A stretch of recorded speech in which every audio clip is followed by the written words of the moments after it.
In 1918, one of the deadliest wars in human history came to an end. We now call it the First World War, but the people living through it simply called it the Great War, because nothing like it had ever happened before. For 4 years, the major powers of Europe had been locked in a brutal conflict that stretched across continents, consumed entire generations of young men, and left the continent physically and emotionally shattered. When the fighting finally stopped, somewhere between 15 and 20 million people had lost their lives. The question now was, who was to blame? The winning side, Britain, France, and the United States, had a clear answer: Germany.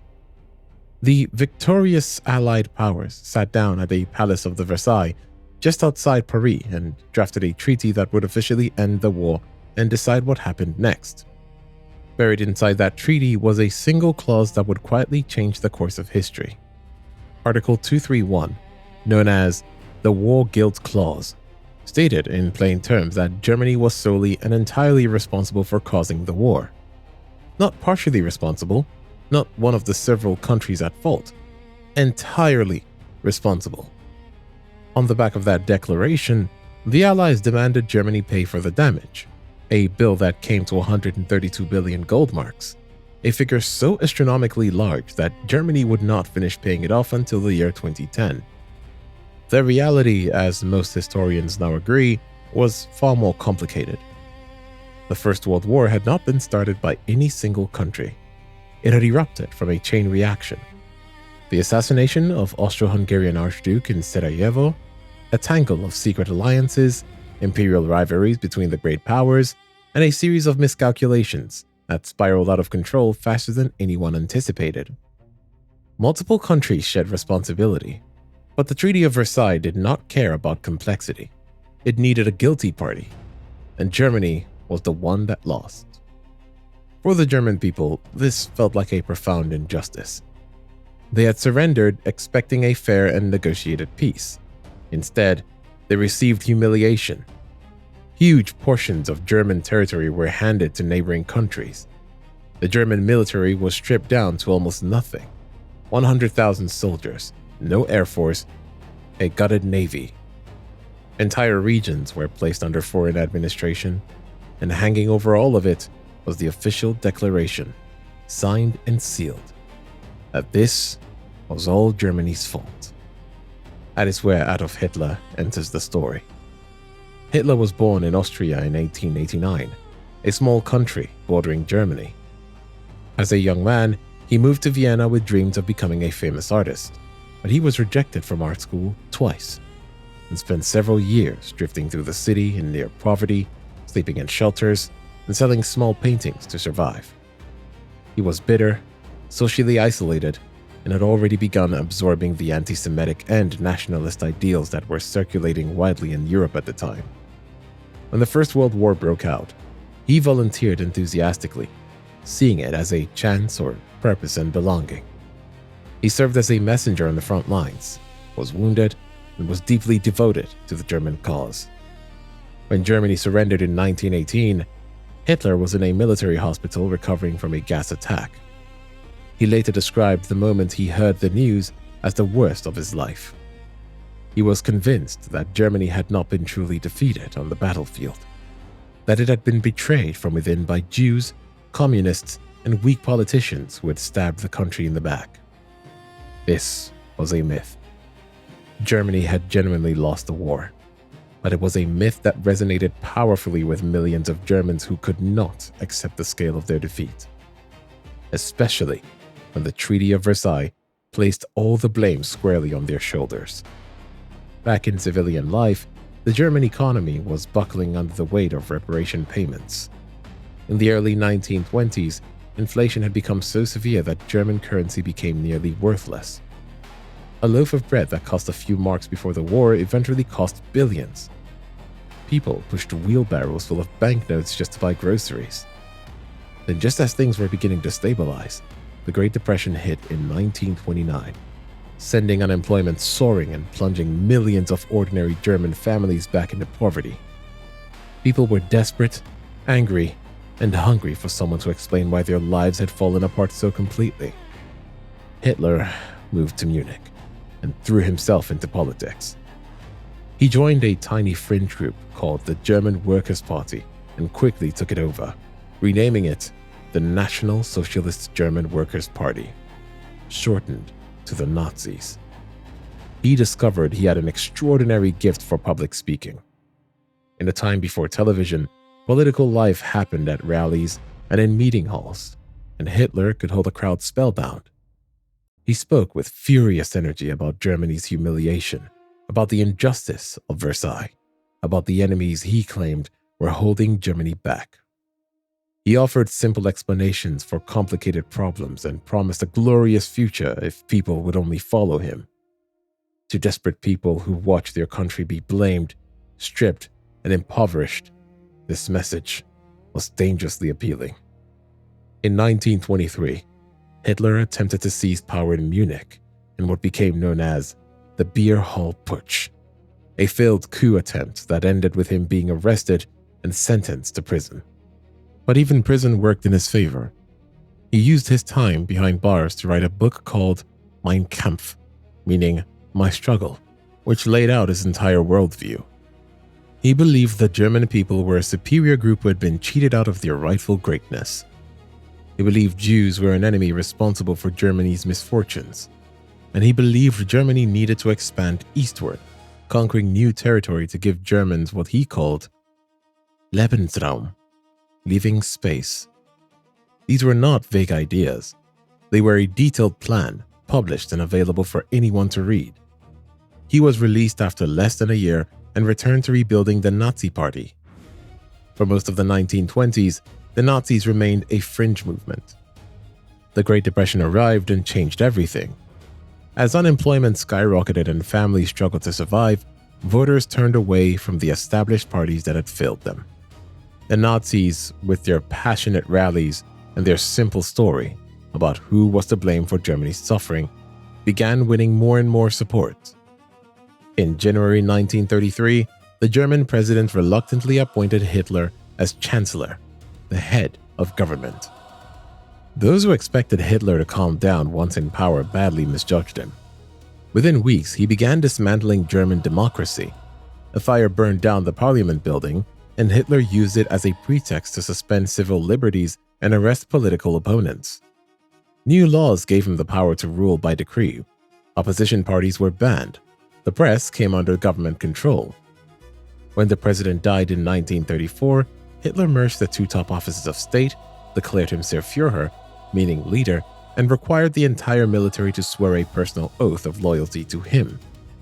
Germany was now a dictatorship. One of the first priorities was tearing up the Treaty of Versailles. He built the German military, created an air force from scratch, and ordered troops back into regions that had been taken from Germany after the war. Each move directly violated the peace treaty, and each time, Britain and France protested and ultimately did nothing. They had been so scarred by the First World War that they were desperate to avoid another one at almost any cost. Hitler read their hesitation correctly and grew bolder with each step they failed to take. In 1938, he set his sights on Austria. Hitler had long believed that Austria, being home to millions of German-speaking people, rightfully belonged inside a greater German nation. He pressured the Austrian government, threatened military action, and engineered a political crisis until the Austrian Chancellor had no choice but to step down. On March the 12th of 1938, German troops crossed into Austria. Rather than resistance, they were met with cheering crowds. Austria was absorbed into Germany in what became known as the Ausschluss, meaning the Union. Britain and France issued statements of concern. Nothing else happened. Next came Czechoslovakia, a democratic country in Central Europe. Along its western edge was a region called Sudetenland, home to around 3 million ethnic Germans. Hitler claimed these people were being oppressed and demanded the region be handed over to Germany. Czechoslovakia had a strong military and had treaties promising support from France and the Soviet Union. If those treaties had been honored, Hitler's advance might have been halted here. They were not honored. Britain and France, still desperate to avoid war, convinced themselves that giving Hitler what he wanted would satisfy him. In September of 1938, the leaders of Britain, France, Germany, and Italy met in Munich to negotiate. The Czechoslovak government was not even invited to the conference, deciding the fate of its own territory. The Sudetenland was handed over. British Prime Minister Neville Chamberlain flew home and declared it meant peace. He was celebrated as a hero. 6 months later, in March of 1939, Hitler sent his troops into the rest of Czechoslovakia and seized it entirely. Britain and France finally understood that giving Hitler what he wanted had not made him stop.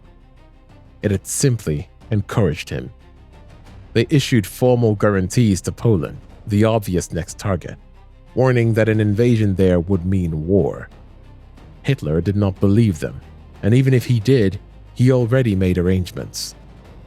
On the 23rd of August, 1939, the world was stunned by the news that Germany and the Soviet Union had signed a non-aggression pact. These two countries were supposed to be bitter enemies. Nazi Germany despised communism, and the Soviet Union under Stalin was deeply suspicious of Hitler. But behind the scenes, they had agreed to divide Eastern Europe between them. Poland would be split in two. Neither country would interfere with the other's share. 8 days later, on September the 1st of 1939, Germany invaded Poland. It was unlike anything the world had ever seen. Hundreds of tanks poured across the border, while aircraft bombed roads and railways, creating chaos faster than defenders could respond. This new style of rapid, overwhelming assault became known as Blitzkrieg, German for lightning war. Poland's military fought bravely but was hopelessly outmatched. Britain and France declared war on Germany 2 days later, as they had promised. But there was little they could do to help Poland in time. On September the 17th, Soviet forces invaded Poland from the east. Caught between two massive armies, Poland fell within weeks. It ceased to exist as an independent country, its territory split between two occupying powers. The Second World War had begun. After Poland, an unsettling quiet fell over Western Europe for several months.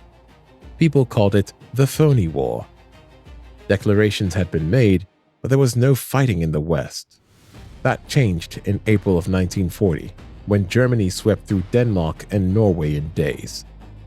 Then, on May the 10th, the full force of the German military descended on Western Europe all at once. Luxembourg, Belgium, and the Netherlands were invaded simultaneously. The decisive move came through the Ardennes, a dense forest on the border of Belgium and Luxembourg that military planners had considered impassable for tanks and had left lightly defended. German armored divisions proved them disastrously wrong. The tanks crashed through the forest, burst out onto open ground behind the Allied forces, and raced for the English Channel, cutting the Allied armies in two. British and French troops in Belgium found themselves surrounded with their backs to the sea.